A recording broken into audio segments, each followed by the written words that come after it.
Hindi ko siya nanay. Katulong lang namin siya. Iyon ang patalim na ibinaon ng sarili kong anak sa aking dibdib. Nakatayo ako sa likod ng malaking puno ng akasya.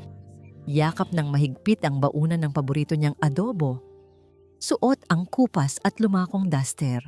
Narinig ko ang lahat. Pero sa halip na magalit, ngumiti lang ako ng mapait at tumalikod. Hindi ko alam. Iyon na pala ang simula ng pagguho ng mundo namin dahil sa isang kasinungalingan. Bro, sino yang babaeng nakatayo sa may gate? Grabe ang baduy ng suot, parang basahan. Ang tinig na yon ay puno ng pangungutya. Iyon si Lorenzo, ang kaklase ni Israel na galing sa pinakamayamang pamilya sa aming bayan. Ang katahimikan na sumunod ay tila bumibingge. Hinintay ko ang pagtatanggol ng aking anak. Hinintay kong sabihin niya na, si Inay yan, ang babaeng nagpakahirap para makapasok ako sa paaralang ito. Ngunit ang narinig ko ay isang malamig at walang emosyong sagot na dumurog sa aking pagkatao. Ah, yan ba? Wala yan. Tagalaba lang namin yan. Napadaan lang siguro para ihatid yung uniform ko. Hindi ko siya kaano-ano. Dahan-dahan kong inihakbang ang aking paatras, palayo sa kanilang paningin, at nagkubli sa likod ng matandang puno ng akasya. Ang mga kamay ko ay nanginginig habang yakap-yakap ang isang lumang plastik na baunan. Sa loob nito ay ang chicken adobo na paborito ni Israel. Gumising pa ako ng 4:00 ng madaling araw kanina upang lutuin ito. Tiniis ko ang hapdi ng mantika na tumalsik sa aking balat dahil gusto kong maging espesyal ang tanghalian niya ngayon. Tiningnan ko ang aking sarili. Suot ko ang aking kupas na duster na may maliliit na bulaklak at sa aking paa ay ang tsinelas na pudpod na ang sakong. Ang mga kamay ko ay puno ng kalyo at ang balat sa aking mga daliri ay nagbabalat at mapula dahil sa tapang ng sabon na ginagamit ko araw-araw sa paglalaba ng damit ng ibang tao. Lahat ng ito, ang kapangitan ng aking mga kamay, ang luma kong damit, ang pangangamoy araw ko, ay dahil sa kanya, dahil sa kagustuhan kong mabigyan siya ng magandang kinabukasan. Pero para sa kanya, ako ay isang kahihiyan lamang. Hindi ako sumigaw. Wala ni isang tunog ang lumabas sa aking bibig. Ang sakit ay hindi pala maingay. Ito ay tahimik at nakamatay. Pakiramdam ko ay may bumara sa aking lalamunan. Isang malaking tinik na hindi ko malunok. Ang tibok ng puso ko ay bumagal. Tila ba napagod na rin itong tumibok para sa isang taong itinatanggi ang aking pag-iral. Humigpit ang hawak ko sa baunan ng adobo hanggang sa mamuti ang aking mga nanginginig na buko ng daliri. Gusto kong umiyak pero tila natuyo na ang lahat ng luha ko sa sobrang pagkabigla. Ang paligid ay biglang nag-iba. Ang masayang tawanan ng mga estudyante sa malayo ay tila naging matatalim na tunog na sumusugat sa aking pandinig. Ang init ng araw na kanina ay nagbibigay sigla. Ngayon ay tila naging apoy na tumutupok sa aking natitirang dignidad. Bumalik ang aking alaala kaninang umaga. Masaya kong binibilang ang mga barya na inipon ko mula sa paglalaba ng 3 dosenang maong. Pang-adobo ni Israel. Bulong ko sa sarili ko kanina habang nakangiti. Akala ko, matutuwa siya kapag nakita niya ako. Akala ko, yayakapin niya ako. Kahit sa harap ng mga kaibigan niya. Muli akong sumilip. Nakita kong tinapik ni Lorenzo ang balikat ni Israel at tumawa silang pareho. Ang tawa ng aking anak ay kasabay ng pagtalikod niya sa katotohanan. Hindi ko na kaya. Bago pa man ako tuluyang bumagsak sa lupa, dahil sa panghihina ng aking mga tuhod, naglakad ako papunta sa guardhouse. Ang bawat hakbang ay parang paglalakad sa bubog. Iniabot ko ang baunan sa gulat na gwardya. Ang nangiti ko ay pilit at basag. Manong, pakiabot na lang po kay Israel Di Malanta. Ang boses ko ay halos pabulong, nanginginig sa sakit. Pakisabi, galing sa katulong nila. Tumalikod ako at naglakad palayo. Hindi ko na nilingon ang paaralang yon na puno ng mga pangarap na ngayon ay tila naging bangungot. Habang naglalakad ako sa ilalim ng init ng tanghali, Isang tanong ang paulit-ulit na umaaling-awngaw sa madilim na sulok ng aking isipan. Ganito ba talaga ang kapalit ng labis na pagmamahal? Ang ikahiya ka ng nag-iisang tao na itinuturing mong mundo? Nang makarating ako sa bahay, nadatnan ko ang katahimikan. Walang sasalubong sa akin. Umupo ako sa sahig, sa tabi ng batya na puno ng labahin. Doon, sa harap ng sabon at tubig, tuluyang bumigay ang aking damdamin. Ang mga luhang kanina pa nagbabadya ay pumatak. Humalo sa tubig na nasa batya. Ngunit ang hindi ko alam, sa mga sandaling iyon, tinanggap na ni Israel ang baunan mula sa gwardya. Nakita niya ang maliit na piraso ng papel na isiningit ko sa ilalim ng takip. Ang sulat kamay ko na medyo magulo pero puno ng pagmamahal. Anak, kumain ka ng marami. Ipinagluto kita ng paborito mo. Mahal na mahal kita. Inay. Natigilan si Israel sa gitna ng kantin. Ang ingay ng kanyang mga kaibigan ay biglang naglaho. Tinitigan niya ang sulat. Narinig ba ni Inay? Alam na ba niya? Bakit hindi ka makatingin sa akin ng diretso, Israel? May dumi ba ang mukha ni Inay? Ang tanong na yon ay binitawan ko habang dahan-dahan kong inilalapag ang plato ng kanin sa harap ng aking anak.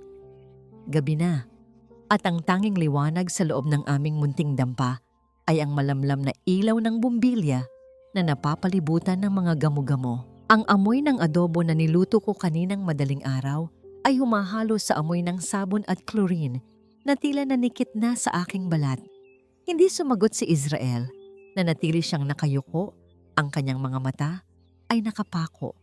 Sa pagkaing inihanda ko, hawak niya ang kutsara pero hindi niya ito magawang isubo. Nakikita ko ang panginginig ng kanyang mga balikat. Alam ko, nararamdaman ko ang bigat ng kanyang konsensya.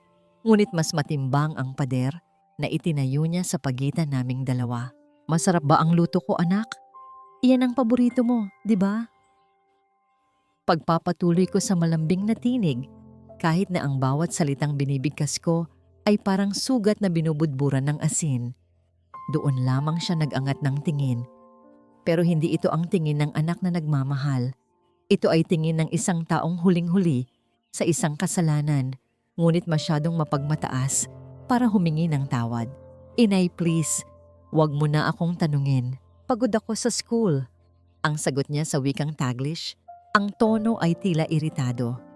Marami kaming projects na kailangang tapusin. Ang ingay naman kasi dito, hindi ako makapag-concentrate. Tumalikod ako upang itago ang muling pagbalisbis ng aking luha. Ang ingay na tinutukoy niya ay ang tunog ng aking paglalabas sa labas. Ang tunog ng aking pagsisikap para lang may pambayad siya sa mamahaling matrikula na yon. Ang ingay na yon ang bumuhay sa kanya sa loob ng 16 na taon. Ngunit ngayon, ang tunog ng aking sakripisyo ay isa na lamang abala sa kanyang pandinig. Noong gabing iyon, matapos ang aming tahimik na hapunan, naupo ako sa gilid ng aming papag. Kinuha ko ang maliit na bote ng pamahid at dahan-dahang hinilot ang aking mga kamay. Sa ilalim ng bumbilya, mas lalong naging kitang-kita ang pinsalang dulot ng aking trabaho. Ang aking mga palad ay puno ng putok-putok na balat. Ang mga daliri ko ay namumula at makati dahil sa matatapang na kemikal ng sabon. Ang bawat hapdi ay paalala ng aking katayuan sa buhay. Mula sa sulok ng aking mga mata, nakita ko si Israel. Nakatayo siya sa may pintuan, nakatingin sa aking mga kamay. Saglit na nawala ang maskara ng kanyang pagkukunwari. Nakita ko ang lungkot, ang pagmamahal, at ang pagnanais na lumapit sa akin. Ngunit nang magtama ang aming paningin, agad siyang nag-iwas. Tila ba ang pagpapakita ng awa sa akin ay isang pagkatalo sa mundong pilit niyang pinapasukan, ang mundo ni Lorenzo Aragon. Kinabukasan, bitbit ang aking karito ng mga labahin. Tinahak ko ang daan patungo sa Marangyang subdivision kung saan nakatira ang mga Aragon. Kailangan ko ng dagdag na kita.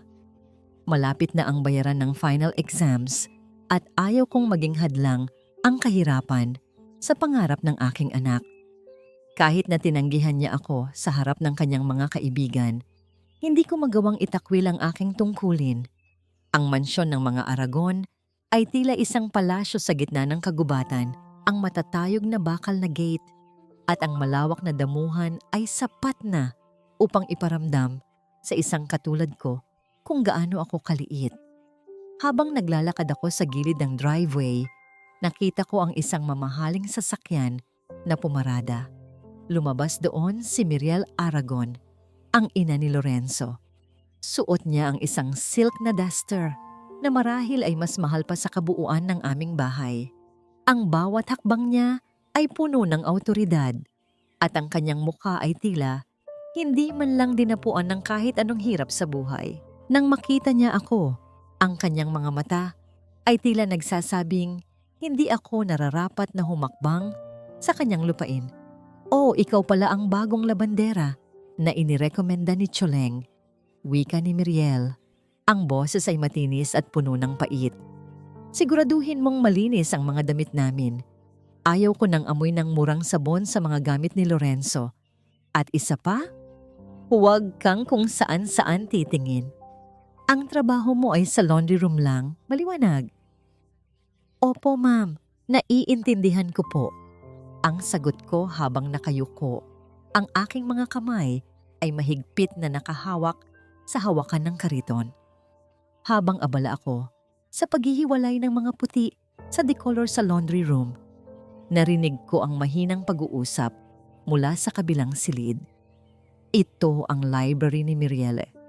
Dahil sa bukas na pinto, malinaw na dumadaloy ang bawat salita niya sa aking pandinig. "Yes, Estanislao, I want that boy out of the scholarship list." Ang tinig ni Miriel ay malamig pa sa yelo. Hindi pwedeng isang anak lang ng labandera ang nangunguna sa batch ni Lorenzo. It's a disgrace to our family's reputation. Kailangan nating gawan ng paraan para matanggal ang tinik na yon sa lalamunan ng anak ko. Tumigil ang aking mundo. Ang tinik na tinutukoy niya ay walang iba kundi si Israel. Ang tanging pag-asa namin na makaalis sa putikan ng kahirapan ay balak nilang nakawin sa amin. Ang bawat pangarap na binuo ko sa bawat kusot ng damit, sa bawat hapdi ng chemical, ay nanganganib na maglaho dahil sa inggit ng isang mayamang ina. Ang tibok ng puso ko ay naging mabilis at marahas, tila isang tambol na nagbababala ng nalalapit na giyera. Napatingin ako sa aking mga kamay na basang-basa ng tubig. Ano ang laban ng isang labanderang katulad ko sa kapangyarihan at yaman ng mga Aragon? Narinig ko ang papalapit na mga hakbang ni Miriel. Mabilis kong ibinaling ang aking atensyon sa mga damit. Pilit na itinatago ang aking takot. Ngunit sa loob-loob ko, isang panata ang aking binuo. Hindi ko hahayaang saktan nila ang aking anak, kahit na itanggi pa ako nito ng 100 ulit. Bumukas ang pinto ng laundry room. Nakatayo doon si Miriel. May hawak na isang baso ng wine at ang kanyang nangiti ay tila isang bitag na naghihintay na sumara. "Tapos ka na ba, Salve? May nakalimutan pala akong sabihin sa'yo," wika niya habang dahan-dahang lumalapit sa akin. "May mahalagang kagamitan na nawawala sa taas. Sana naman wala kang kinalaman doon, hindi ba?" Ang katahimikan sa loob ng silid ay naging nakakasakal. Ang tanging maririnig ay ang tunog ng pagtulo ng tubig mula sa gripo na tila bawat patak ay isang segundo ng aking natitirang kalayaan na unti-unting nauubos. Ganito ba ang simula ng katapusan? Paano ko mapoprotektahan si Israel kung ang mismong taong kinatatakutan ko ang siyang nagbibigay sa akin ng trabahong pambayad sa kanyang kinabukasan? Ang dumi ay hindi sapat na malabhan ng sabon lang, Salve. Minsan, kailangang sunugin ang buong tela para mawala ang bahid. Ang tinig ni Miriel Aragon ay tila isang marahang bulong ng hangin. Ngunit bawat salita ay may dalang talim na humihiwa sa aking pandinig. Nakatayo siya sa harap ng malaking salamin sa kanyang silid. Sinusuri ang kanyang sariling refleksyon habang ako naman ay nakaluhod sa sahig. Tinitiklop ang mga bagong selyadong kumot. Ang bango ng kanyang mamahaling pabango ay nakakahilo, malayong malayo sa amoy ng sikat ng araw at bareta na laging nakakapit sa aking mga balat. Alam mo, Salve, I've heard so much about your son, Israel. Pagpapatuloy niya habang dahan-dahang hinahaplos ang kanyang buhok. Matalino raw. Top of the class. It's actually quite impressive considering, your situation. Hindi ako kumikibo. Pinanatili ko ang aking paningin sa mga tela. Pilit na pinapakalma ang mabilis na pintig ng aking puso. Alam ko ang ganitong klaseng usapan. Ito ang papuring may kasamang lason. Ang pagkilalang ang tanging layunin ay ipaalala sa akin kung gaano kami kababa. Thank you po, Ma'am Miriel. Masipag lang po talaga ang anak ko. Ang tanging naisagot ko sa mahinang boses. Bigla siyang lumingon sa akin. Ang kanyang mga mata, na kanina ay tila malamig na kristal, ay biglang nagliyab sa nakatagong galit. Humakbang siya palapit sa akin. Ang tunog ng kanyang matitigas na takong sa sahig na gawa sa marmol ay tila bawat tibok ng isang orasan na nagbabanta ng panganib. But you see, Salve, the world has a natural order, sabi niya. Ang boses ay naging mas seryoso at puno ng pait. Ang agila ay para sa langit at ang mga insekto ay para sa lupa. When an insect tries to fly too high, it just gets crushed. Don't you think it's unfair for my Lorenzo to compete with someone who, doesn't even have a decent pair of shoes? Doon ko naramdaman ang muling paghapdi ng aking mga palad. Gusto kong sumagot. Gusto kong sabihin sa kanya na ang talino at pangarap ay hindi nabibili ng sapatos. Ngunit bago pa man ako makapagsalita, sadyang binitawan ni Miriel ang hawak niyang baso ng pulang alak. Tila bumagal ang takbo ng oras habang pinapanood ko ang mapulang likido na tumalsik at kumalat sa puting-puting silk na gown na nakalatag sa kama. Ang gown na kakatapos ko lang labhan at plansahin ng 3 oras. Ang pula ng alak ay tila sariwang dugo sa ibabaw ng tela. Oh my God! Salve! Look what you did! Sigaw ni Miriel. Ang kanyang mukha ay agad na nagbago. Naging isang larawan ng kunwaring gulat at galit. That's a designer gown. Ang mahal-mahal niyan. Napaka-clumsy mo talaga. Pero ma'am, hindi ko po nanginginig ang aking boses. Ang aking mga kamay ay agad na kumuha ng malinis na pamunas, pilit na tinatanggal ang mantsa na alam kong hindi na mawawala. Stop it! Mas lalo mo lang sinisira. Marahas niyang itinulak ang aking kamay. You're so useless. My God! How can you even raise a son to be smart if you can't even do a simple laundry job properly? Siguro nga, kaya ganyan ang anak mo. Dahil tinuturuan mo siyang maging mapagpanggap gaya mo. Ang bawat salita niya ay parang latigo na humahampas sa aking likuran. Hindi lang ako ang kanyang hinihiya. Dinadamay niya ang dangal ng aking anak. Ang aking lalamunan ay nanikip at ang mga luha na pilit kong pinipigilan ay nagsimulang pumatak. Hindi dahil sa takot, kundi dahil sa matinding pag-aalipusta na nararanasan ko. I'm so sorry, ma'am. Lilinisin ko po, gagawan ko ng paraan. Pag susumamo ko, ang aking ulo ay halos sumayad na sa sahig. Sorry? Do you think your sorry can pay for this? Pumalakak siya ng mapait. Isang tunog na mas masakit pa sa sampal. You know what, Salve? I'm starting to think na baka hindi lang paglalaba ang ginagawa mo dito. Baka pati ang pagiging malikot ang kamay ay itinuturo mo rin sa anak mo. Huminto siya sa harap ng kanyang jewelry box na nakapatong sa vanity table. Dahan-dahan niya itong binuksan. Sa loob nito, kuminang ang isang antigong tramkayaw. Isang brooch na hugis pakpak ng anghel na puno ng mga kumikinang na diamante. Ito ang kanilang family heirloom, ang simbolo ng yaman ng mga Aragon. Ang ganda nito, di ba? Wika ni Miriel, ang kanyang boses ay bumalik sa pagiging kalmado pero mas nakakatakot. Ito ang pangarap ng mga taong tulad nyo, ang makahawak ng bagay na kailanman ay hindi nyo pag-aari. Pero tandaan mo, Salve, Ang magnanakaw ay laging nahuhuli. At kapag nahuli na ang nanay, siguradong susunod ang anak.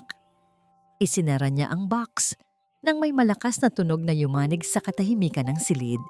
Tiningnan niya ako mula ulo hanggang paa na parang isang maruming basahan na dapat nang itapon sa basura. You can leave now, but don't think this is over. Ang mantsa sa gown na ito ay parang reputasyon nyo lang. Madaling madungisan, pero imposibleng malinis. Lumabas ako ng silid na nanghihina ang mga tuhod. Habang naglalakad ako sa pasilyo ng mansyon, nararamdaman ko ang mga mata ng mga iba pang katulong na nakatingin sa akin ng may awa at pangungutya. Ang bawat hakbang ko ay parang paglubog sa isang kumunoy na walang katapusan. Nang makarating ako sa laundry room, napasandal ako sa pader at napahagulhol ng walang tunog. Ang aking dibdib ay tila sasabog sa sobrang usage. Ang galit na walang mapuntahan. Ang sakit na kailangang lunukin para sa kinabukasan ng anak. Ngunit sa gitna ng aking pag-iyak, isang bagay ang napansin ko.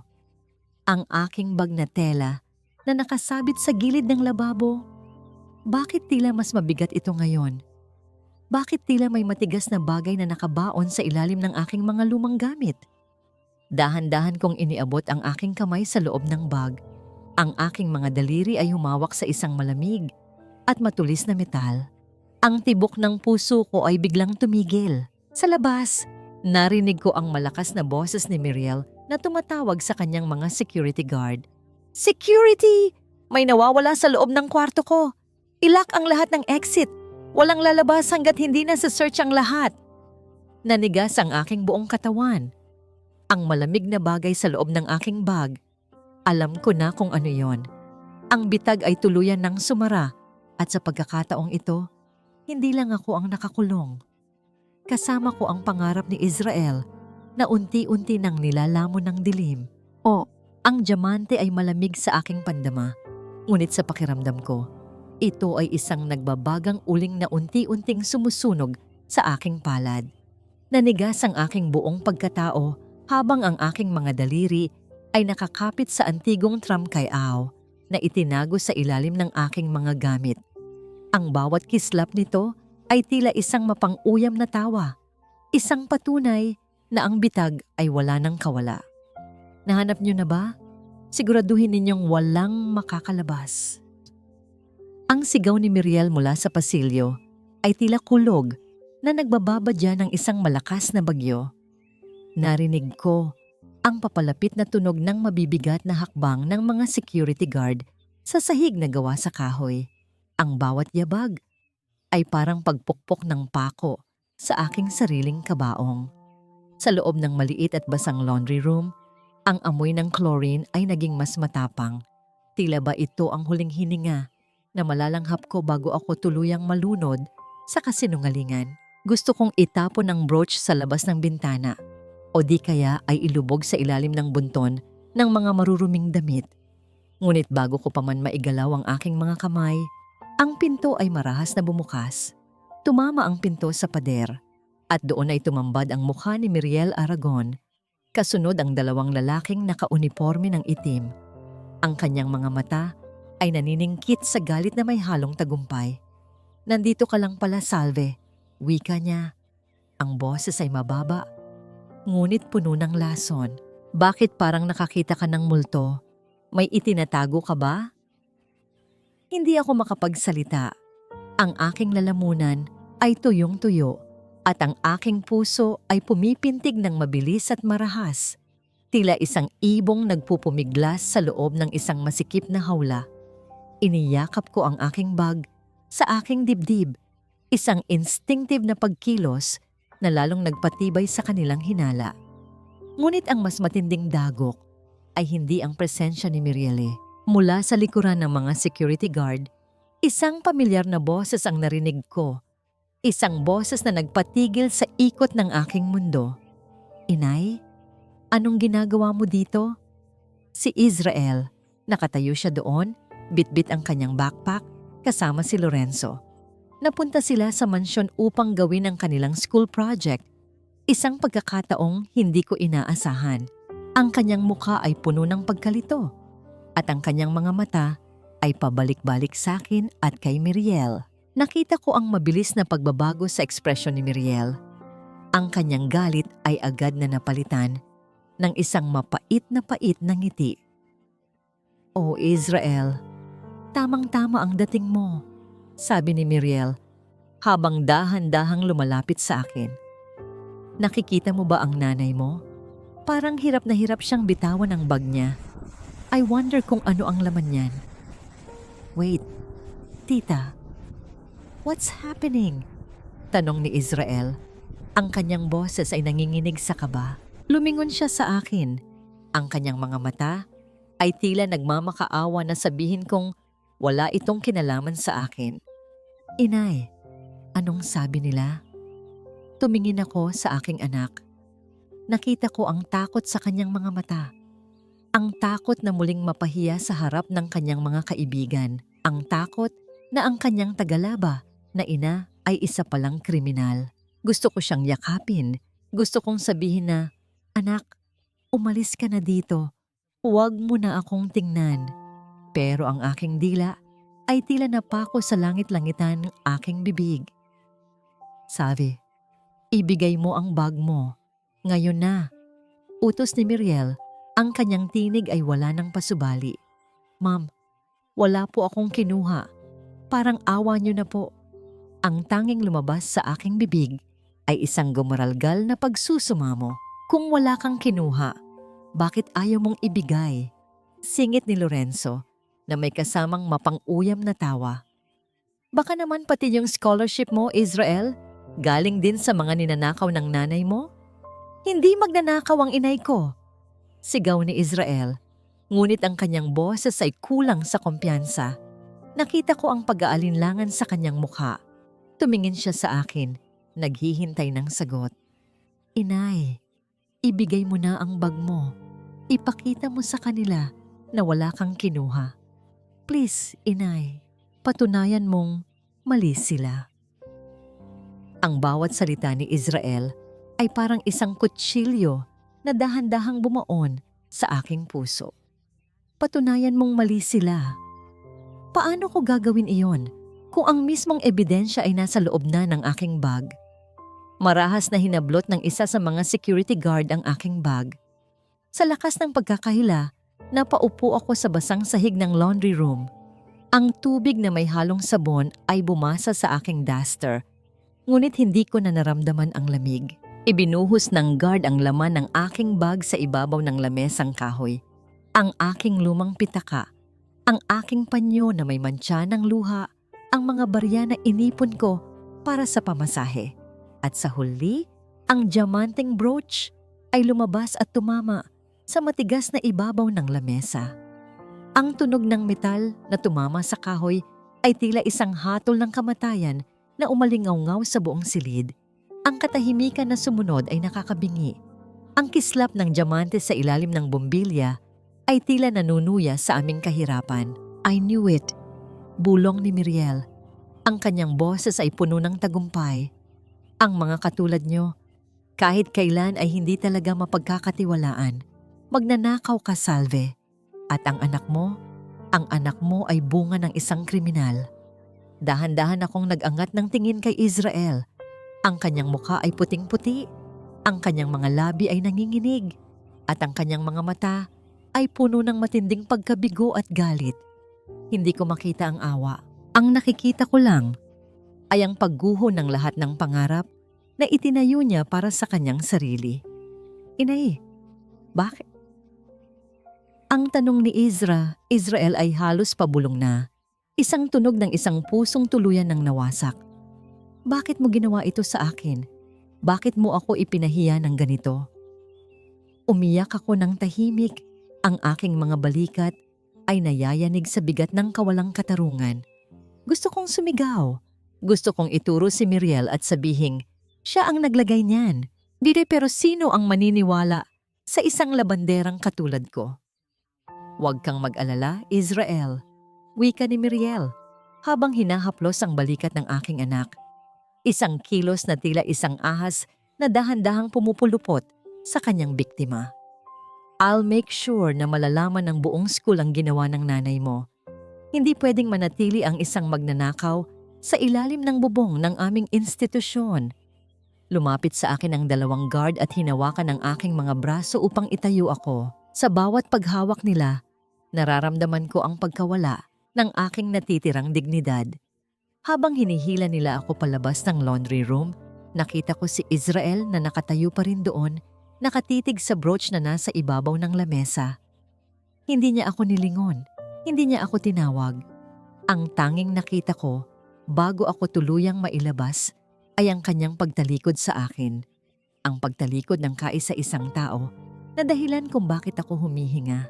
Habang naglalakad ako sa pasilyo, naririnig ko ang marahas na tawa ni Lorenzo. Ngunit sa aking isipan, isa lang ang umuukit na larawan. Ang mukha ng aking anak na puno ng puot. Paano ko ipapaliwanag ang isang katotohanang walang gustong makinig? At paano ko bubuuing muli ang isang tiwalang dinurog ng isang makinang na bato? Walang mas masakit pa sa sulyap ng sarili mong dugo na puno ng pandidiri. Nakatayo ako sa gitna ng malawak na sala ng mga Aragon. Basang-basa ang aking duster at nanginginig ang aking mga tuhod. Ang lamig ng aircon sa loob ng mansyon ay tila mga karayom na tumutusok sa aking balat. Ngunit mas matindi ang lamig na nagmumula sa mga mata ng mga taong nakapaligid sa akin. Ang bango ng mamahaling kandila at bulaklak sa paligid ay tila sumasakal sa akin. Dahil alam kong sa bawat hininga ko, dinudumihan ko ang kanilang hangin. Sa harap ko, nakaupo si Miriel sa kanyang sofa na gawa sa pelus. Hawak ang diamanteng brooch na tila isang tropeo ng aking pagkatalo. Sa tabi niya, si Lorenzo ay nakasandal sa pader. Ang kanyang muka ay puno ng mapangaping kagalakan. At sa isang sulok, nakatayo ang aking anak, ang aking Israel, na ang mga mata ay nakapako sa sahig. Tila hiyang-hiya na humihinga kami sa iisang silid. "So, Salve, tell us." Simula ni Miriel, ang kanyang tinig ay dahan-dahang umaalingaw-ngaw sa mataas na kisame ng sala. "Bakit mo kailangang magnakaw? Kulang pa ba ang ibinabayad ko sa iyo? O sadyang nasa dugo niyo na ang pagiging mapag-imbot?" "Ma'am, hindi ko po kinuha yan. Ang aking boses ay halos isang pagsamo na lamang, gumaralgal at basag." "Diyos ko, ma'am, alam niyo po ang totoo. Ni minsan, hindi ko po dinungisan ang pangalan ko para sa kahit anong halaga." "Ang lakas pa ng loob mong banggitin ng Diyos," bulyaw ni Miriel. At sa pagkakataong ito ay tumayo siya, ang kanyang silk na robe ay humumahagwis sa hangin. "The evidence was in your bag, Salve. Nakita ng lahat. Nakita ni Lorenzo, nakita ng mga guards at higit sa lahat, nakita ng sarili mong anak." Lumingon si Miriel kay Israel at ang kanyang nangiti ay naging mas matalim. "Israel, look at your mother. Ito ba ang huwaran mo? Ito ba ang dahilan kung bakit ka nagsisikap mag-aral? Para sustentuhan ka ng mga nakaw na alahas? Tumigil na kayo." Sigaw ni Israel, ngunit hindi ito para kay Miriel.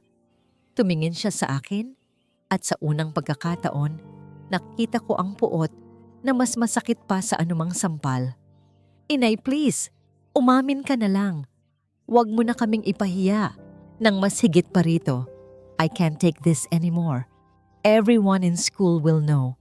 My life is over because of you." Ang bawat salita ni Israel ay tila isang malaking bato na dumudurog sa aking dibdib. Ang sakit ay hindi na lamang pisikal. Ito ay isang espiritual na pagbitay. Gusto kong sumigaw na ako ay inosente, na ang lahat ng ito ay isang malaking kasinungalingan para lamang ilubog kami. Pero ang aking dila ay tila naging bakal sa bigat. "Israel, anak, maniwala ka sa akin." Pabulong kong wika. Ang aking mga kamay ay dahan-dahang umaabot sa kanya, ngunit mabilis siyang umatras na tila ako ay may nakakahawang sakit. "Don't call me anak right now," ang sagot ni Israel. Ang kanyang boses ay puno ng pait. "Sabi mo, ang dangal ang tanging yaman natin. Pero ikaw din pala ang kukuha niyon sa atin. You're not the mother I knew. Tumawa si Lorenzo ng malakas, isang tunog na tila basag na bubog sa aking pandinig. Poor Israel, ang hirap talagang itago ng baho kapag galing ka sa basura. No matter how much you study, a thief's son will always be a thief's son. Sa gitna ng kaguluhan, bumukas ang malaking pinto ng mansyon. Pumasok si Don Gustavo Aragon, ang asawa ni Miriel. Siya ay isang lalaking may seryosong muka, ngunit sa kanyang mga mata ay makikita ang isang klase ng katarungan na wala sa kanyang asawa. What is the meaning of this commotion, Miriel? Tanong ni Don Gustavo, ang kanyang baritono na boses ay nagpatahimik sa lahat. Gustavo, nakuha natin ang labandera na nagnanakaw ng brooch ng lola mo. Sagot ni Miriel, agad na nagbago ang tono ng boses, naging malambing at tila biktima. I caught her red-handed at ang masakit pa, nandito ang anak niya para saksihan ang lahat. Tiningnan ako ni Don Gustavo. Sa kanyang paningin, hindi ako nakakita ng galit, kundi isang malalim na pagtatanong. Tiningnan din niya si Israel na ngayon ay nanginginig na sa sulok. Salve, is this true? Tanong ni Don Gustavo sa akin. Sir, hindi po. Wala po akong kinuha. Inilagay po iyan sa bag ko nang hindi ko alam. Ang tanging depensang kaya kong ibigay. Liar! Sigaw ni Miriel. Gustavo, call the police now. I want her out of my house and into the jail. Wait! Pagpigil ni Don Gustavo, tiningnan niya ang brooch na nasa lamesa. Pagkatapos ay tumingin siya sa kisame, sa tapat mismo kung saan kami nakatayo. Nakita ko ang kanyang mga mata na tumigil sa isang maliit na itim na aparato na nakakabit sa kanto ng dingding. Ang tibok ng puso ko ay biglang bumilis. Alam ko ang aparatong yon. Isang kamera. Miriel, let the police handle the investigation later. Wika ni Don Gustavo. Ang kanyang boses ay puno ng autoridad. But first, I want to see the footage from this afternoon. I installed those cameras for a reason. Biglang namutla si Miriel. Ang kanyang pagkakaayos sa sofa ay tila naging hindi komportable. Gustavo, why waste time? The brooch was in her bag. What else do you need to see? I need to see the truth. Matigas na sagot ni Don Gustavo. Tumingin ako kay Israel. Nakita ko ang isang maliit na kislap ng pag-asa sa kanyang mga mata. Ngunit agad itong napalitan ng takot. Sa kabilang banda, si Miriel ay nagsimulang magmura sa ilalim ng kanyang hininga. Ang kanyang mga kamay ay mahigpit na nakahawak sa kanyang robe. The server room is locked and only I have the key. Pagpapatuloy ni Don Gustavo habang naglalakad patungo sa kanyang opisina. Stay here. No one leaves. Ang katahimikan sa sala ay naging mas lalong nakakabingi. Ang bawat segundo ay tila isang taon ng paghihintay. Tumingin ako sa labas ng bintana, kung saan ang langit ay nagsisimula ng magdilim. Isang malakas na kulog ang umalingaw-ngaw sa kalawakan, tanda ng paparating na ulan. Sa loob ng aking puso, nagdarasal ako. Hindi para sa aking kaligtasan, kundi para sa katotohanang magpapalaya sa aking anak mula sa kahihiyan. Ngunit habang naghihintay, napansin ko ang isang kakaibang kilos ni Miriel. Dahan-dahan niyang kinukuha ang kanyang cellphone, ang kanyang mga daliri ay mabilis na may tinatype at ang kanyang mukha ay puno ng desperasyon. Pagkalipas ng ilang minuto, lumabas si Don Gustavo mula sa kanyang opisina. Ang kanyang mukha ay mas madilim pa sa gabi sa labas. Hawak niya ang isang tablet at ang kanyang mga mata ay nakapako kay Miriel. Miriel, why is the footage from the laundry room and the hallway deleted? Ang aking puso ay tila nahulog sa isang malalim na bangin. Ang ebidensyang magliligtas sa akin ay nawala na. See? Halakak ni Miriel, bagamat halatang pilit. Baka pati ang system natin ay pinakialaman na ng mga kasabwat niya. Gustavo, call the police now. This is enough. Lumingon si Don Gustavo sa akin pagkatapos ay kay Israel. Ang kanyang mga mata ay puno ng pagkadismaya. I'm sorry, Salve. Without the footage, I have no choice but to follow the procedure. Israel, I think it's best if you and your mother leave now, before the authorities arrive. Tumayo si Israel. Ang kanyang mga mata ay puno ng luha. Hindi niya ako tiningnan. Naglakad siya palabas ng mansyon nang hindi nagsasalita. Iniwan akong mag-isa sa gitna ng mga lobo. Habang hinihila ako ng mga guard palabas, narinig ko ang huling bulong ni Miriel sa aking tainga. You lose, Labandera. At sa susunod na makita ko ang anak mo, sisiguraduhin kong wala na siyang paaralang mapapasukan. Ang ulan ay hindi naghuhugas ng kasalanan, lalo lamang nitong pinalalalim ang sugat sa aking puso. Sa ilalim ng madilim na langit, ang bawat patak ng tubig na tumatama sa aking balat ay tila mga maliliit na karayom na nagpapaalala sa akin ng aking kabiguan. Naglalakad ako pabalik sa mansyon ng mga Aragon.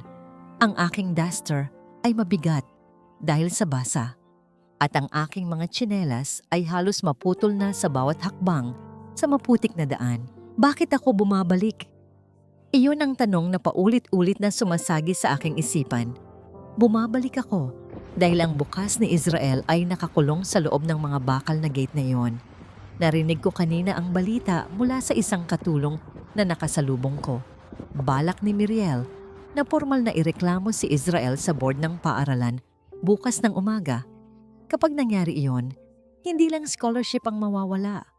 Ang pangalan ng aking anak ay mababahira ng dumi na kahit anong kusot ko ay hindi na kailanman mabubura. Nakarating ako sa tapat ng gate. Ang guard ay mabilis na lumapit. Ang kanyang mukha ay puno ng inis. Salve, sabi ni ma'am, huwag ka na raw magpapakita dito. Umalis ka na bago ko patawagin ng pulis. Manong, parang awa mo na. Ang aking pagsusumamo, ang boses ko ay halos lunurin ng ingay ng ulan. Kailangan ko lang makausap si Ma'am Miriel. Sandali lang. Para sa anak ko lang, Manong. Kahit dito lang ako sa labas, hihintayin ko siya. Hindi nagtagal. Bumukas ang malaking pintuan ng mansyon. Lumabas si Miriel na may hawak na payong, suot ang isang mamahaling jacket na tila hindi man lang tinatagusan ng lamig. Naglakad siya patungo sa gate nang may dahan-dahan. Ang kanyang mga mata ay nanunuya habang pinapanood ako sa gitna ng bagyo. You are very persistent, Salvi. Wika ni Miriel nang makarating siya sa harap ko, bagamat may harang na bakal na gate sa aming pagitan. Hindi mo ba naintindihan ang sinabi ko kanina? You are a thief. At ang mga magnanakaw ay walang puwang sa pamamahay ko, lalo na sa listahan ng mga iskolar ng asawa ko. Ma'am Miriel, nagmamakaawa po ako sa inyo. Dahan-dahan kong itinukod ang aking mga tuhod sa malamig at basang semento. Hindi ko na inintindi ang putik na dumidikit sa aking balat. Ako na lang po ang parusahan ninyo. Ako na lang po ang ipakulong ninyo. Pero huwag po ang anak ko. Inosente po si Israel. Wala po siyang kinalaman sa kahit anong bintang ninyo sa akin. Humalakhak si Miriel. Isang tunog na mas masakit pa sa hagupit ng hangin. Inosente? Salve, ang bunga ay hindi nalalayo sa puno. Kung ang ina ay magnanakaw, ano ang aasahan ko sa anak? Besides, nakita mo naman ang reaksyon ni Israel kanina. 'Di ba? Kahit siya, hiyang-hiya sa'yo. Kahit siya, naniniwalang kriminal ka. Ang mga salitang iyon ay tila isang kutsilyo na pinihit sa loob ng aking dibdib. Masakit dahil totoo. Ang sarili kong anak ay tinalikuran ako. Ngunit kahit pa itakwil niya ako ng 100 beses, ina pa rin niya ako. At ang isang ina ay handang maging tuntungan para lang makaakyat ang kanyang anak sa rurok ng pangarap. Ma'am, gagawin ko ang lahat. Ang aking boses ay nanginginig sa ginaw at sa bigat ng emosyon. Lalayuan ko siya. Hindi ko na siya lalapitan kung yun ang gusto ninyo. Sasabihin ko sa lahat na naglayas ako na hindi niya ako kasama. Huwag niyo lang po siyang tanggalan ng pagkakataong makapagtapos. Siya lang po ang pag-asa ko, ma'am. Parang awa niyo na po. Tiningnan ako ni Miriel mula ulo hanggang paa. May isang madilim na ideya na tila dumaan sa kanyang isipan. Dahan-dahan siyang ngumiti. Isang nangiting tila sa isang demonyong nakahanap ng bagong laruan. "You will do anything? Really?" Tanong niya habang pinaglalaruan ang kanyang mga kuko. "Alright, kung gusto mong hindi ko ituloy ang reklamo sa school bukas, may kailangan kang gawin. Gusto kong umamin ka, hindi lang sa akin, kundi sa harap ng mga guro at estudyante bukas. Gusto kong sabihin mo na pinilit mo si Israel na tulungan ka sa pagtatago ng mga ninakaw mo, pero tumanggi siya. I want you to be the villain in his story, Salve. I want him to hate you forever para maging malinis ang pangalan niya sa harap ng lahat." Nanigas ang aking buong pagkatao. Gusto niyang maging kaaway ako ng sarili kong anak. Gusto niyang ang huling alaala ni Israel sa akin ay isang kasinungalingan na dudurog sa aming ugnayan. Bakit kailangang umabot sa ganito, ma'am? Tanong ko sa pagitan ng aking mga hikbi.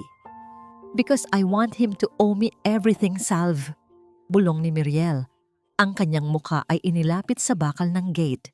"I want him to realize na ang isang labanderang tulad mo ay pabigat lang sa kanya at ang mga taong tulad ko ang tunay na makapagliligtas sa kanya.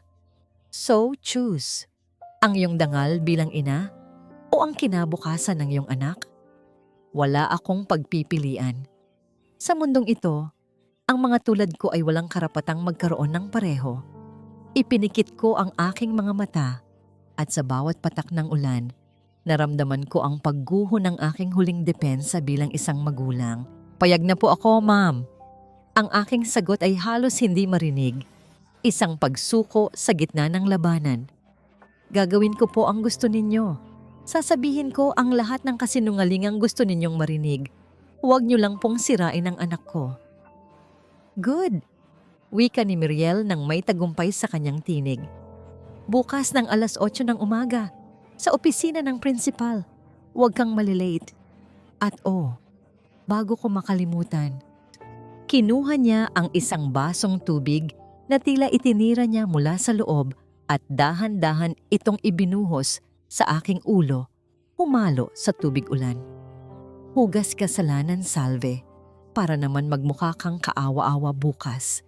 Tumalikod siya at naglakad pabalik sa mansyon nang hindi man lang lumingon. Naiwan akong nakaluhod sa putikan. Ang aking katawan ay nanginginig sa sobrang lamig at hapdi. Ang bawat hagulhol ko ay nilalamon ng tunog ng bagyo. Tila ang langit mismo ay umiiyak para sa aking sakripisyo. Ngunit sa dilim ng kalsada, sa likod ng isang poste ng ilaw, may isang aninong nakatayo. Isang figura na kanina pa nakasaksi sa lahat. Mula sa aking pagluhod hanggang sa pagbuhos ng tubig sa aking ulo. Ang aninong yon ay humakbang ng bahagya at sa ilalim ng malamlam na ilaw, nakita ko ang pamilyar na backpack, si Israel. Nakatitig siya sa akin. Ang kanyang mukha ay basa ng ulan at luha. Ang kanyang mga kamao ay nakakuyom ng mahigpit at ang kanyang buong katawan ay nayayanig sa isang emosyong hindi ko maipaliwanag. Hindi ko alam kung gaano na siya katagal doon. Hindi ko alam kung narinig ba niya ang usapan namin ni Miriel. Ang tanging alam ko ay ang tingin niya ngayon ay hindi na puno ng puot. Ito ay tingin ng isang anak na nakakita sa kanyang mundo na dahan-dahang dinudurog para lamang siya ay mabuhay. "Inay." Ang mahinang tawag niya ay tila isang bulong sa gitna ng malakas na hangin. Bago ko pa man siya maabot, tumalikod si Israel at tumakbo palayo sa dilim ng gabi. Naiwan akong mag-isa, nakaluhod sa alikabok na naging putik, habang ang tanong ay muling umuukit sa aking isipan. Pagkatapos ng gabi na ito, magkakaroon pa kaya kami ng bukas na matatawag na sa amin? Bawat patak ng ulan sa aking mukha ay tila mga sampal ng katotohanan na gumigising sa aking natutulog na kaluluwa. Tumatakbo si Israel sa gitna ng kadiliman, hindi alintana ang baha at putik na tumatalsik sa kanyang binti. Ang kanyang dibdib ay tila sasabog sa sobrang bigat ng hangin na kanyang nilalanghap. Sa kanyang isipan, paulit-ulit na bumabalik ang larawan ng kanyang ina, Ang babaeng tinalikuran niya, ang babaeng ikinahiya niya, na ngayon ay nakaluhod sa putikan sa harap ng isang taong walang puso. Nang makarating siya sa kanilang munting dampa, tumigil siya sa tapat ng pintuan. Hingal na hingal siya at ang kanyang mga mata ay pilit na inaaninag ang loob ng bahay. Nakita niya si Salve na nakaupo sa sahig. Tanging ang lamlam ng bombilya ang nagbibigay ng liwanag sa kanyang basang-basang anyo. Ang kanyang ina ay tahimik na naghuhubad ng kanyang tsinelas na putol na ang strap. Ang kanyang mga kamay ay nanginginig sa sobrang ginaw. Walang imik na pumasok si Israel. Ang tunog ng kanyang mga yapak sa sahig na kawayan ay tila bawat tibok ng kanyang konsensya. Kumuha siya ng isang tuyong tuwalya at dahan-dahang lumapit sa kanyang ina. Inay, ang tawag niya. Ang boses ay paos at basag. Nag-angat ng tingin si Salve. Ang kanyang mga mata ay mapula at pagod. Ngunit sa halip na galit, ang nakita ni Israel ay ang walang hanggang pag-aalala. Anak, bakit ka basa? Saan ka galing? Akala ko ay natutulog ka na. Hindi sumagot si Israel. Sa halip, lumuhod siya sa harap ng kanyang ina, ang posisyong ginawa ni Salve kanina sa harap ni Miriel. Kinuha niya ang mga kamay ng kanyang ina, ang mga kamay na puno ng kalyo, ang mga kamay na laging amoy sabon at dahan-dahan itong itinapat sa kanyang mukha. Patawad po, inay. Ang hikbi ni Israel ay tuluyan ng kumawala. Isang tunog ng pagsisisi na tila humihiwa sa katahimikan ng gabi. Patawad po dahil naging bulag ako. Patawad po dahil ikinahiya ko ang tanging taong tunay na nagmamahal sa akin. Nagtaka si Salve. Pilit na itinatago ang kanyang sariling sakit. Ano ang sinasabi mo, anak? Ayos lang ang lahat. Bukas, maayos na ang lahat sa school. Huwag kang mag-alala. Gagawa si inay ng paraan. Narinig ko po ang lahat, inay. Pag-amin ni Israel, ang kanyang mga mata ay nakatingin ng diretso sa kanyang ina. Nandun po ako sa gate. Nakita ko po ang ginawa sa inyo ni Ma'am Miriel. Nakita ko po kung paano kayo lumuhod para lang hindi ako matanggal sa school. Naniga si Salve. Ang kanyang lihim na sakripisyo ay nabunyag na. Anak, kalimutan mo na yon. Ang mahalaga ay ang scholarship mo. Ang mahalaga ay makapagtapos ka. Hindi po, inay. Hindi ko kayang makapagtapos kung ang kapalit ay ang dangal nyo. Matigas na sabi ni Israel. Tumayo siya at sa kanyang mga mata ay nakita ni Salve ang isang klase ng determinasyon na ngayon lang niya nasilayan. Ang batang mahiyaing Israel ay wala na. Ang nakatayo sa harap niya ay isang lalaking handang lumaban. May nakalimutan si Lorenzo, inay. Pagpapatuloy ni Israel habang mabilis na binubuksan ang kanyang backpack noong ginagawa namin ang project sa library nila. Ipinagmalaki niya sa akin ang bagong system ng security camera sa mansyon nila. Sabi niya, kahit i-delete ang footage sa main server, may cloud backup iyon na tanging ang cellphone lang ni Don Gustavo ang makaka-access. At alam ko kung paano yon makuha. Anong balak mo, anak? Mapanganib ang mga taong yon. Babala ni Salve. Ang takot ay muling bumangon sa kanyang dibdib. Hindi na po tayo matatakot, inay. Sabi niyo po, huwag nating hayaang ang kintong ng iba ang magtakda ng halaga natin. Bukas, hindi kayo luluhod sa harap nila. Bukas, sila ang hihingi ng tawad sa inyo. Noong gabing iyon, hindi natulog si Israel. Sa ilalim ng malamlam na ilaw, katuwang ang kanyang luma at mabagal na laptop na pinag-ipunan ni Salve ng 3 taon, sinimulan niyang kalikutin ang system. Ang kanyang mga daliri ay mabilis na gumagalaw sa keyboard. Ang bawat code na kanyang itinatype ay tila isang hakbang patungo sa katarungan. Samantala, si Salve ay tahimik na naghanda ng kanilang isusuot. Bukas, nilabhan niya muli ang puting barong ni Israel. Tinitiyak na walang kahit isang bahid ng dumi. Pinlansya niya ito ng maayos, gamit ang lumang plansa na uling ang laman. Ang bawat hagod ng plansa ay parang isang panalangin para sa tagumpay ng kanyang anak. Kinabukasan, 8:00 ng umaga. Ang opisina ng principal sa eskwelahan ay puno ng tensyon. Nakaupo si Miriel Aragon sa gitna. Mukhang kampante at mapagmataas, suot ang kanyang pinakamagandang alahas. Sa tabi niya ay si Lorenzo na nakangisi habang tinititigan si Israel. Pumasok si Salve at Israel. Nakayuko si Salve, handang gawin ang kanyang pangako kay Miriel. Ngunit si Israel ay naglalakad ng tuwid.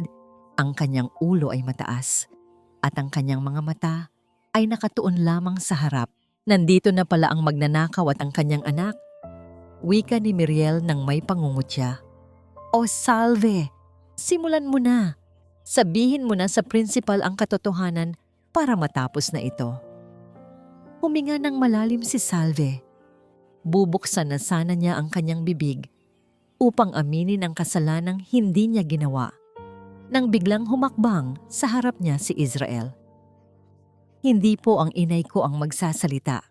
Wika ni Israel, ang kanyang boses ay malakas at matatag, sapat upang mapatigil ang lahat sa loob ng silid dahil ang katotohanan ay hindi nanggagaling sa mga salita, kundi sa mga ebidensyang hindi kayang burahin ng kahit sinong masamang balak. Inilabas ni Israel ang isang maliit na tablet mula sa kanyang bag at inilapag ito sa lamesa ng principal. Wait! Anong ginagawa mo? Sigaw ni Miriel, ang kanyang mukha ay biglang namutla. Ito po ang video footage mula sa cloud server ng mansyon ng mga Aragon. Paliwanag ni Israel habang pinipindot ang play. Dito niyo po makikita kung sino ang tunay na naglagay ng brooch sa bag ng inay ko. Ang screen ng tablet ay nagliwanag. Ang lahat ay nakatuon ng pansin sa video. Doon, kitang-kita ang bawat galaw ni Miriel Aragon habang lenlut na inilalagay ang alahas sa bag ni Salve. Ang kanyang mukha sa video ay puno ng puot at masamang balak. Ang katahimikan sa loob ng opisina ay naging nakakasakal. Ang tanging maririnig ay ang marahas na paghinga ni Miriel. Ito ay fake! Inedit niya ito! Bamo, sigaw ni Miriel. Ngunit ang kanyang tinig ay nanginginig na sa takot. Tumingin ang principal kay Miriel pagkatapos ay kay Salve. Sa mga sandaling iyon, ang hangin sa loob ng silid ay nagbago. Ang kapangyarihan ay unti-unting lumilipat mula sa mga mayayaman patungo sa mga taong may katotohanan sa kanilang panig.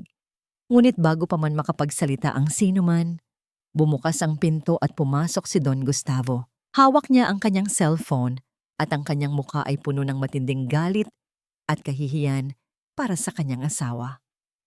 Hindi iyan fake, Miriel.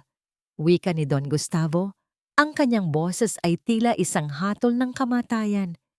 Dahil ako mismo ang nag-access ng cloud backup matapos kong makatanggap ng message mula kay Israel kagabi.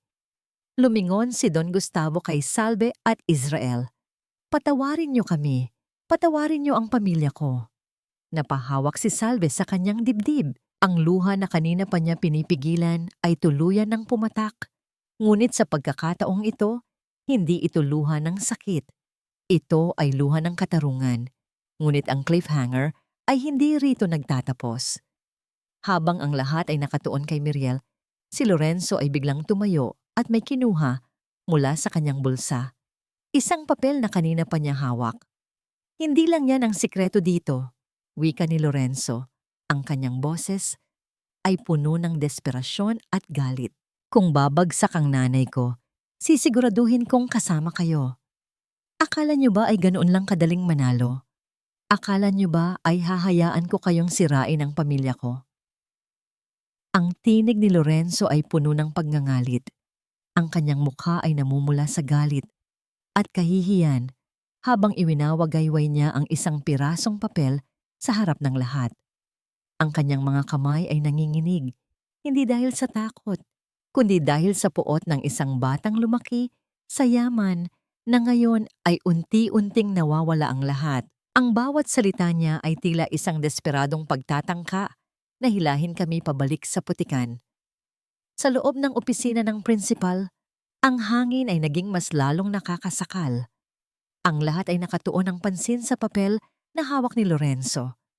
Maging si Miriel, na kanina ay tila lupaypay na sa kanyang kinauupuan, ay nag-angat ng tingin ng may bahid ng pag-asa. "Ano yan, Lorenzo?" ang tanong ni Don Gustavo. Ang kanyang boses ay malamig at puno ng paghihinala. "Ito ang sulat na pirmado ni Salve de Malanta," sigaw ni Lorenzo habang inilalapag ang papel sa lamesa. Dito niya inaamin na binayaran niya ang isa sa mga guards para lenlut na makapasok sa library noong nakaraang linggo. Bakit niya gagawin iyon kung hindi siya magnanakaw? At ang scholarship ni Israel, galing iyon sa panloloko. May record ako na nagpapatunay na dinaya nila ang income status nila para lang makakuha ng financial aid. Lumapit si Don Gustavo at kinuha ang papel. Binasa niya ito ng maigi habang ang aking puso ay muling bumagsak sa kaba. Alam ko ang katotohanan, hindi ako marunong sumulat ng ganoon kaganda at lalong hindi ko kayang bayaran ng kahit sino. Ngunit sa mundong ito, ang isang pirasong papel na may pirma ay mas matimbang kaysa sa 1,000 salita ng isang mahirap na katulad ko. Tiningnan ako ni Israel. Nakita ko ang takot sa kanyang mga mata. Ang takot na baka muling mabaligtad ang sitwasyon. Hawak kamay kaming nakatayo sa harap ng mga hukom ng aming kapalaran. "Lorenzo, sapat na ito," ang malumanay, ngunit matigas na wika ni Don Gustavo. Dahan-dahan niyang ibinaba ang papel at tumingin ng diretso sa kanyang anak. "Ang sulat na ito, nakikilala ko ang sulat kamay na ito. Hindi ito kay Salve. Ito ay sulat kamay ng nanay mo. At ang sinasabi mong pandaraya sa scholarship, ako mismo ang nag-verify ng mga documents ni Israel bago ko siya binigyan ng rekomendasyon. Walang pandaraya dito, Lorenzo. Ang tanging pandaraya na nakikita ko sa silid na ito ay ang ginagawa ninyong mag-ina." Isang malakas na tunog ng pagbagsak ang narinig sa loob ng silid. Si Miriel ay tuluyan ng nanghina at napaupo sa sahig. Ang kanyang mga mamahaling alahas ay tumama sa matigas na tile. Ang kanyang maskara ng pagiging reyna ay tuluyan ng nadurog. Ang bawat hikbi niya ay tila isang pag-amin sa lahat ng kanyang kasalanan. "Gustavo, please. Ginawa ko lang yon para kay Lorenzo." Ang pagsusumamo ni Miriel, ang kanyang boses ay gumaralgal sa takot. "Ayaw ko lang na mapahiya ang anak natin. Ayaw ko lang na malamangan siya ng isang anak ng labandera. At dahil doon, handa kang sumira ng buhay ng ibang tao?" Ang tanong ni Don Gustavo, ang kanyang mga mata ay puno ng matinding pagkadismaya. "Miriel, ang yaman natin ay hindi lisensya para manapak ng dangal ng iba. Ang ginawa mo ay hindi pagmamahal sa anak. Ito ay pagpapakain sa iyong sariling kayabangan." Lumingon si Don Gustavo sa principal. "Gawin ninyo ang nararapat. Ang aking asawa at anak ay dapat harapin ang disciplinary action ng paaralang ito. Hindi ko hahayaang ang pangalan ng mga Aragon ang maging simbolo ng kawalang katarungan."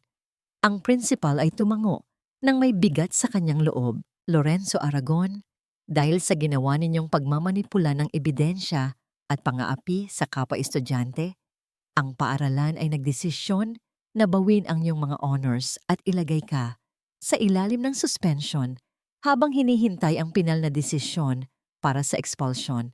At Ma'am Miriel, ang board ay magsasampa ng kaukulang reklamo laban sa inyo." Naramdaman ko ang marahas na paghinga ni Israel sa tabi ko. Ang kanyang mga balikat ay dahan-dahang lumuwag at ang kanyang mga kamao ay bumuka na rin. Ang katarungan na tila isang pangarap lamang kaninang umaga, ngayon ay narito na sa aming harapan. "Inay, tapos na po." Bulong ni Israel, ang kanyang mga mata ay nagniningning sa luha ng kagalakan. Ngunit sa halip na makaramdam ng saya dahil sa pagbagsak ni Miriel, isang malalim na lungkot ang bumalot sa aking puso. Tiningnan ko si Miriel na nakasubsob sa sahig at si Lorenzo na tila nawalan na ng direksyon sa buhay. Ang yaman at kapangyarihan ay hindi pala garantiya ng kaligayahan. Sa katunayan, ito pa ang naging dahilan ng kanilang pagkaligaw. Ma'am Miriel, ang tawag ko. Ang boses ko ay kalmado at walang bahid ng galit. Hindi ko po hinahangad ang inyong pagbagsak. Ang tanging hiling ko lang ay ang katahimikan para sa anak ko, ang putik. Na ibinato nyo sa amin ay lilinisin din ng panahon, pero ang dumi sa inyong puso, kayo lang po ang makakapagtanggal niyan. Tumalikod na kami ni Israel. Habang naglalakad kami palabas ng opisina, narinig ko ang marahas na pagtangis ni Miriel. Isang tunog na tila humihingi ng tawad sa mundong kanyang minaltrato. Ang bawat hakbang namin sa pasilyo ng eskwelahan ay tila mas magaan, ang bawat hininga ay puno ng bagong pag-asa. Nang makalabas kami sa gate ng paaralan, ang sikat ng araw ay tila mas maliwanag kaysa sa dati. Ang init nito sa aming balat ay tila isang yakap mula sa langit. Ngunit habang naglalakad kami patungo sa sakayan, isang itim na sasakyan ang dahan-dahang huminto sa aming tapat. Bumukas ang bintanan nito at doon ay tumambad ang mukha ni Don Gustavo. Ang kanyang mga mata ay kakikitaan ng pagod at isang malalim na pagsisisi na tila pasan-pasan niya ang buong bigat ng pagkakamali ng kanyang pamilya. Hindi siya ang mapagmataas na Don na nakasanayan naming makita sa mga malalaking okasyon. Siya ay isang lalaking nagnanais lamang na itama ang isang baluktot na katotohanan. Salve Israel! Sandali lang. Ang tawag niya, ang boses ay mahinahon, ngunit may awtoridad. Huminto kami ni Israel. Dahan-dahang bumukas ang pinto ng sasakyan at lumabas si Don Gustavo. Humakbang siya palapit sa amin. Binaliwala ang init ng sikat ng araw at ang alikabok sa gilid ng kalsada.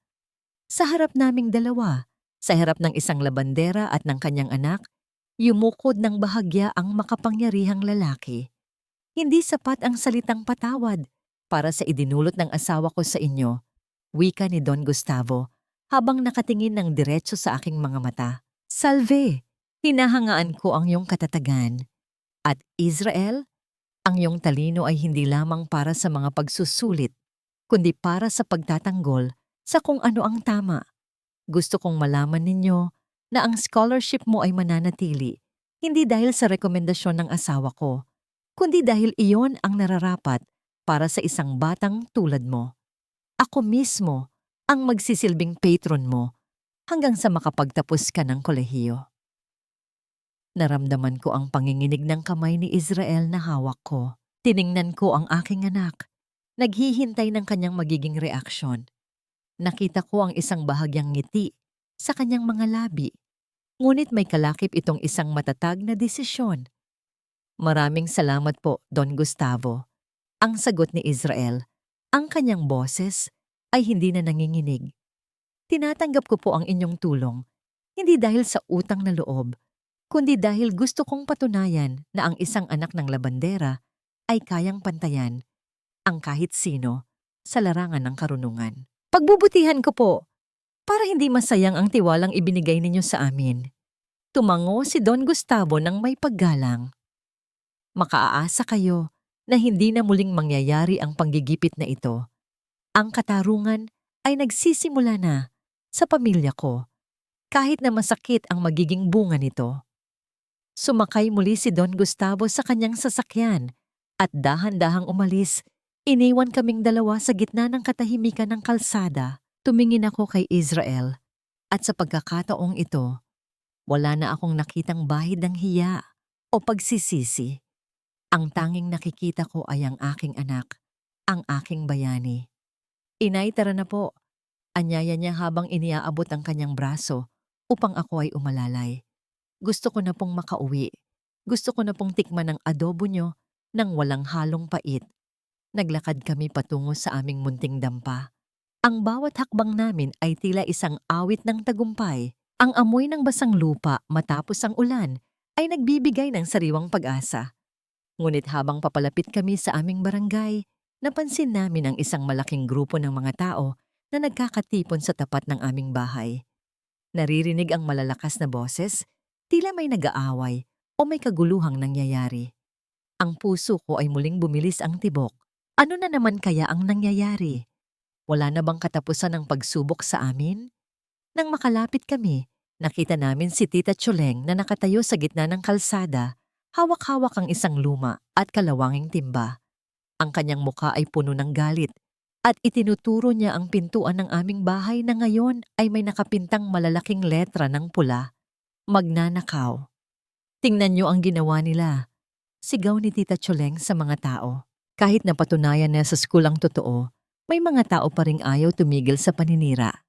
Hindi niyo ba alam na ang pamilyang Aragon ay may mga tauhan dito sa atin? Nanigas kami ni Israel sa aming kinatatayuan. Ang tagumpay namin sa eskwelahan ay hindi pa pala ang huling laban. Ang lason ni Miriel ay nakarating na hanggang sa aming pintuan. Nilalason ang isipan ng aming mga kapitbahay. Sino ang gumawa nito? Ang tanong ni Israel, ang kanyang boses ay muling naging matigas. Isang matangkad na lalaki na kilalang tauhan ng mga Aragon sa aming barangay ang lumabas mula sa dilim ng kalsada. May hawak siyang pintura at isang mapang uyam ng ngiti. Bakit totoo naman? 'Di ba? Wika ng lalaki. Kahit anong linis nyo, ang bahid ay nandyan na. Hindi kayo nararapat dito sa barangay namin. Umalis na kayo, bago pa namin sunugin ang bahay nyo. Ang cliffhanger ng aming buhay ay tila isang apoy na nagsisimula ng magliyab. Ang katarungan sa opisina ng principal ay madaling makuha. Ngunit ang katarungan sa gitna ng mapanghusgang lipunan ay isang giyerang kailangan naming harapin gabi-gabi. Humarap si Israel sa lalaki, hindi bitbit ang kanyang laptop, kundi ang kanyang kamao. Ngunit pinigilan ko siya. Kinuha ko ang timba ng tubig mula kay Tita Chuleng at naglakad patungo sa aming pintuan. Hayaan mo sila, anak. Wika ko habang sinisimulang buhusan ng tubig ang pulang pintura. Ang dumi sa pader ay kayang labhan, pero ang dumi sa puso nila, hahayaan nating ang panahon ang maglinis. Ang pulang pintura sa aming pintuan ay tila isang sariwang sugat na patuloy na nagdurugo sa ilalim ng sikat ng hapon. Bawat hagod ng aking basahan, bawat buhos ko ng tubig mula sa timba, ay isang pagtatangkang burahin ang puot na itinanim ni Miriel Aragon sa isipan ng aming mga kapitbahay. Ang amoy ng tiner at pintura ay humahalo sa amoy ng basang lupa, isang matapang na lason na tila gustong sumakal sa aking hininga. Inay, hayaan mo na ako. Ako na ang gagawa niyan, ang sabi ni Israel habang kinukuha ang basahan mula sa aking mga kamay. Nakita ko ang kanyang mga braso na namumula sa pagod. Ang kanyang mga mata ay nakatuon lamang sa paglilinis ng salitang magnanakaw. Hindi siya tumitingin sa mga taong nakapaligid sa amin. Sa mga kapitbahay na dati ay binibigyan ko ng libreng labada, sa mga batang dati ay kasama niyang naglalaro sa bukid, na ngayon ay nakatingin sa amin na tila kami ay may nakakahawang sakit. Hayaan mo silang tumingin, anak. Bulong ko sa kanya habang patuloy ako sa pagbuhos ng tubig. Ang tubig na ito ay hindi lang para sa pintura. Ito ay para sa ating dangal. Huwag mong ipakita sa kanila na nadudurog tayo. Ang lalaking tauhan ng mga Aragon ay nananatiling nakatayo sa di kalayuan. May hawak na stick ng sigarilyo at nakangisi. Kahit anong kuskus nyo dyan, Salve, ang mantsa ay nasa isip na ng mga tao. Sino ang maniniwala sa inyo?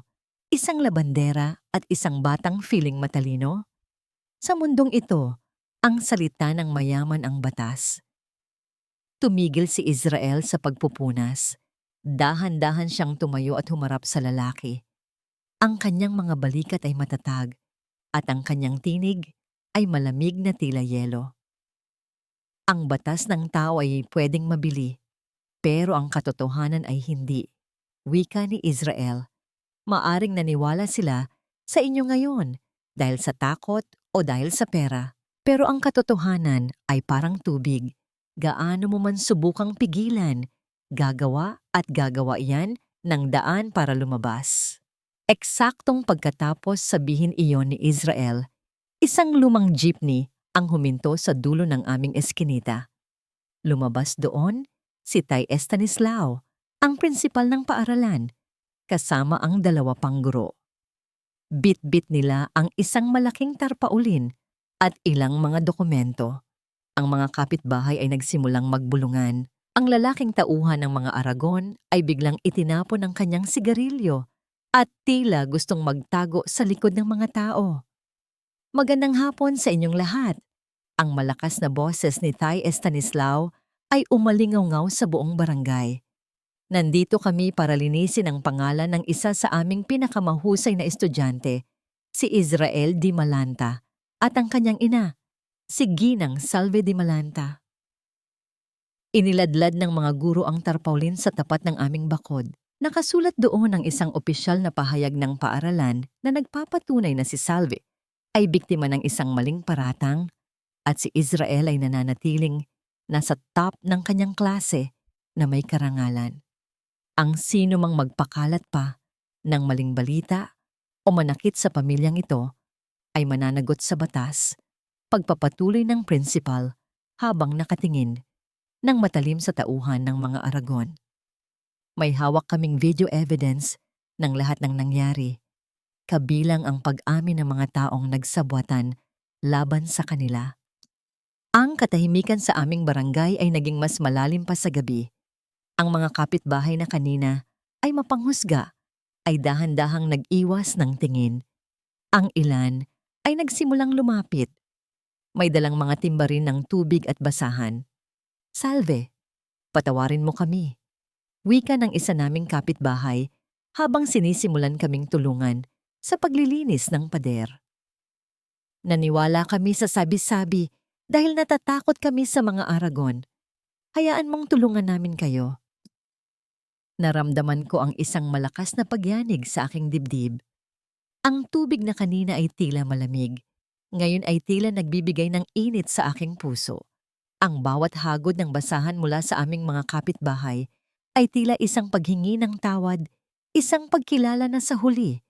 Ang kabutihan ay nagbubuklod pa rin sa mga tao. Matapos ang ilang oras, ang aming bahay ay muling naging malinis.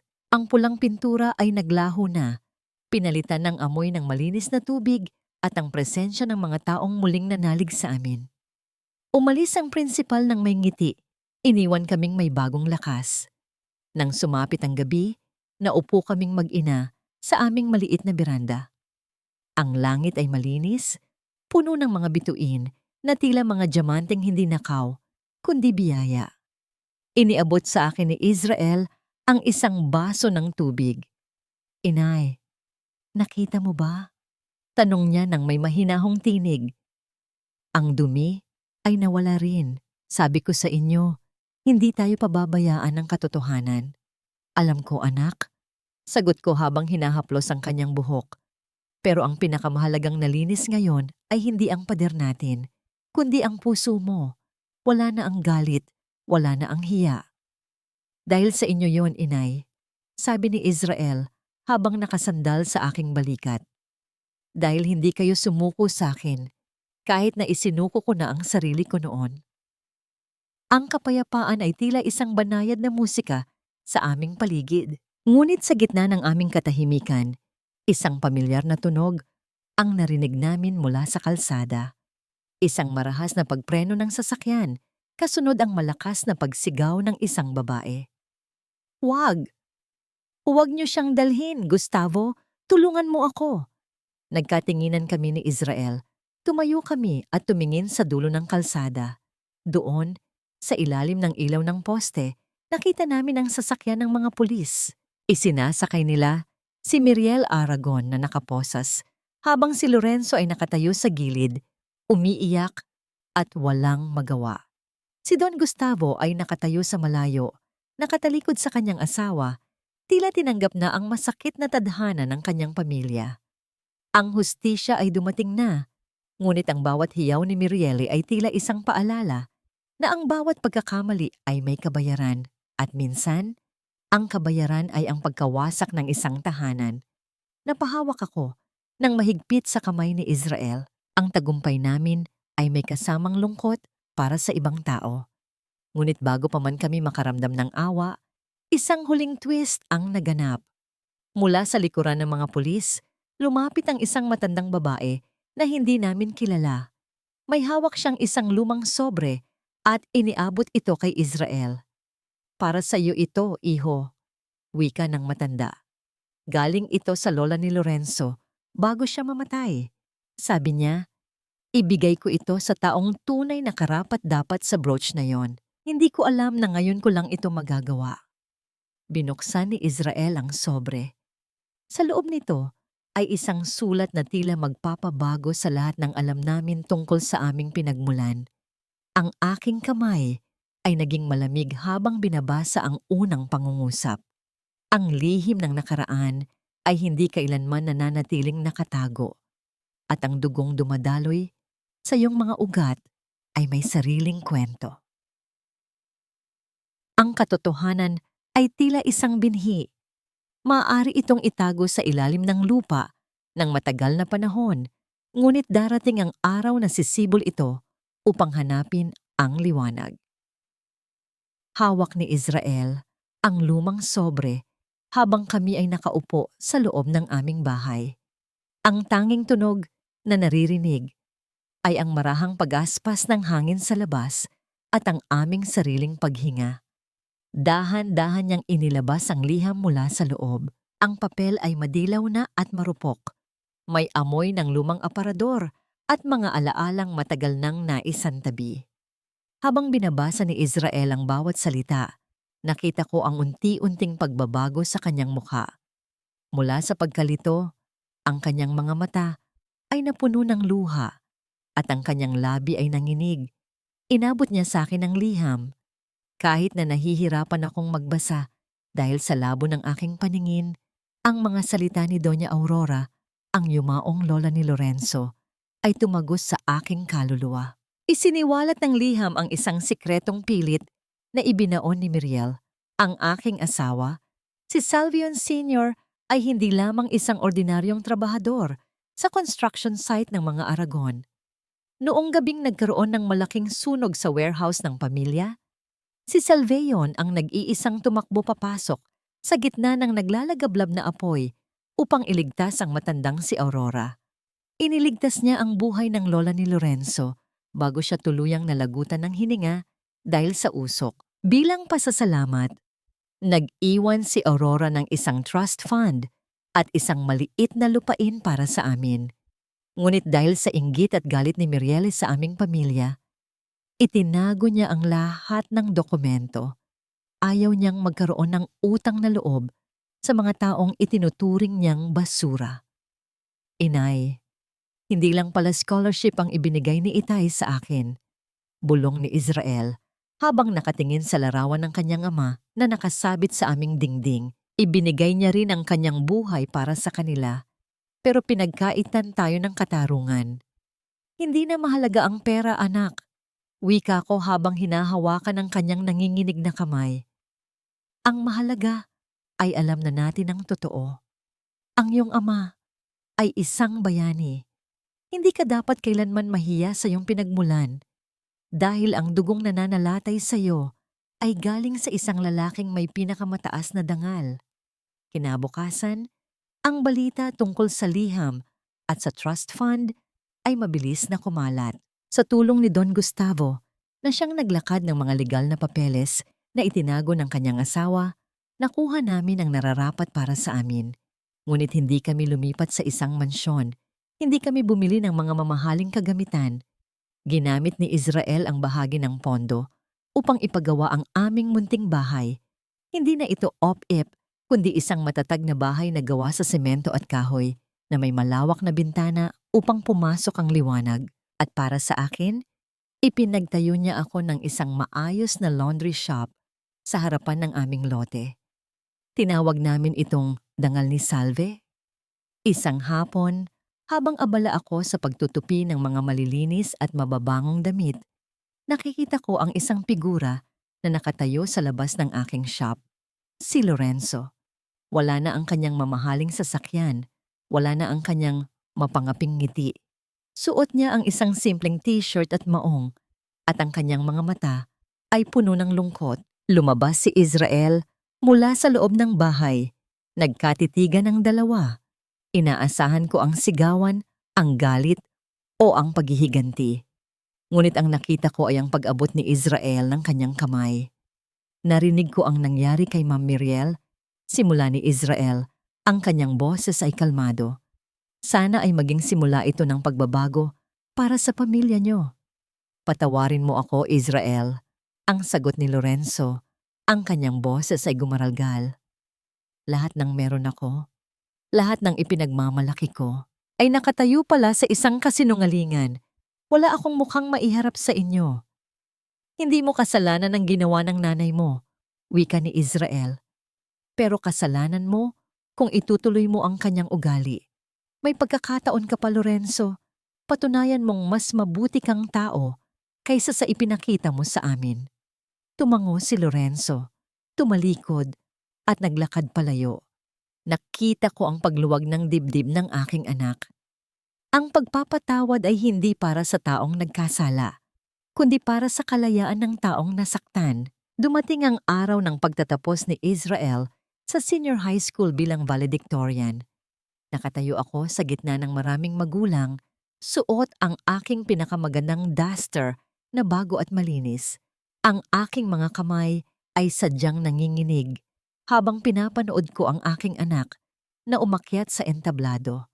Nang tawagin ang kanyang pangalan, tumayo ang lahat at nagpalakpakan. Ngunit bago niya simulan ang kanyang speech, bumaba si Israel mula sa entablado.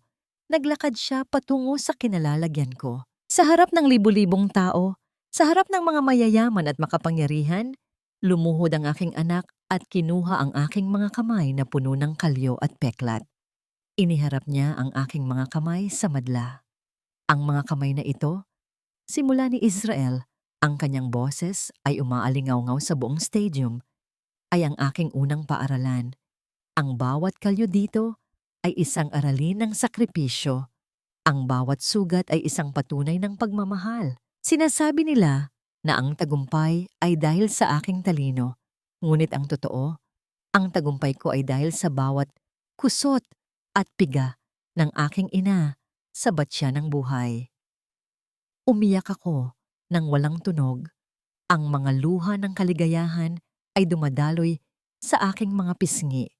Ang lahat ng hirap, ang lahat ng pangungutya, ang lahat ng pait ng nakaraan ay naglaho sa isang sandali. Inay, ito ang diploma natin. Bulong niya sa aking tainga habang isinasabit sa akin ang kanyang medalyang ginto. Habang naglalakad kami palabas ng stadium pagkatapos ng seremonya, tiningnan ko ang langit. Ang sikat ng araw ay tila isang basbas. Ang aming kwento ay hindi natatapos sa yaman o sa paghihiganti. Ito ay natatapos sa isang pusong nakahanap ng kapayapaan sa gitna ng dumi ng mundo. Ngunit bago kami tuluyang makauwi, isang huling bagay ang ginawa ni Israel. Huminto siya sa tapat ng sementeryo kung saan nakahimlay ang kanyang ama. Inilapag niya ang kanyang medalya sa ibabaw ng puntod. Tay, tapos na po ang laban, wika ni Israel. Malinis na po ang pangalan natin. Ang bango ng nilabhang damit na natuyo sa ilalim ng sikat ng araw ay tila amoy ng isang panalangin na sa wakas ay dininig ng langit. 5 taon na ang lumipas mula nang ang pulang pintura ng puot ay humubog sa aming pintuan. Ngayon, ang nakatayo sa lupang iyon ay isang matatag na gusaling bato, ang laundry shop na dangal ni Salve. Hindi na ito ang madilim at basang sulok kung saan ako dating naglalaba ng may kasamang luha. Ang bawat sulok nito ay maliwanag, puno ng halimuyak ng sariwang sabon, at ang masayang awitin ng mga makinang tumutulong sa aking pagtatrabaho. Hinaplos ko ang aking mga palad. May mga peklat pa rin ang aking mga daliri, at ang mga kalyo ay hindi na kailanman nawala. Ngunit sa tuwing tinitingnan ko ang aking mga kamay, hindi na hapdi ang aking nararamdaman. Ang bawat guhit sa aking palad ay tila isang mapa ng aming paglalakbay. Mula sa putikan ng Sierra Madre hanggang sa rurok ng aming mga pangarap. Isang pamilyar na sasakyan ang huminto sa tapat ng shop. Lumabas doon si Israel. Suot ang kanyang barong na puti. Bitbit ang kanyang briefcase. Isa na siyang ganap na abogado ngayon. At ang kanyang misyon ay simple.